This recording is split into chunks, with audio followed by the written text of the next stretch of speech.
everybody, today we're talking about comparing decimals. First we're going to talk about comparing cookies. What if I break these in half and I offer you the half on the left or the half on the right? Which would you prefer? I like cookies. I would rather have the big half on the left. So what's the point of all this? Well, the point is when we compare fractions or decimals, we want to start with same size items. Since these items are not the same size, we cannot compare them. Let's look at something we can compare. Here we have two equal size grids. They're both separated into 10 equal size pieces. That means that each piece is a tenth of the whole. On the left I have 4 pieces shaded, so that's the decimal 4/10, and on the right I have 3 pieces shaded, and that's the decimal 3/10. So typically we would just compare how much is shaded. We would see that one has more shading, but this is a little hard to see, so I'm just going to clean the one up on the right there by moving that over. And now you can see that the one on the left does have more shaded, and 4/10 is greater than 3/10. Let's look at another.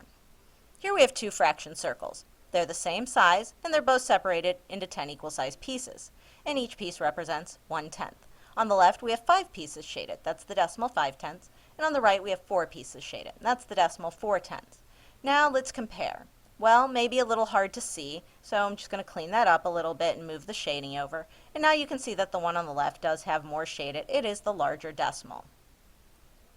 And this is good to know in case it ever comes up in a cookie conversation. How about these two?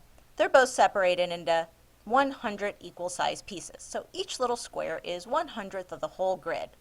The one on the left has 38 of those pieces shaded, and the one on the right has 43 of those pieces shaded.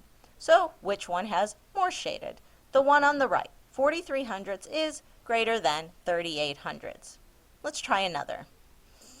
On the left I have the decimal 55 hundredths, and on the right I have the decimal 6/10.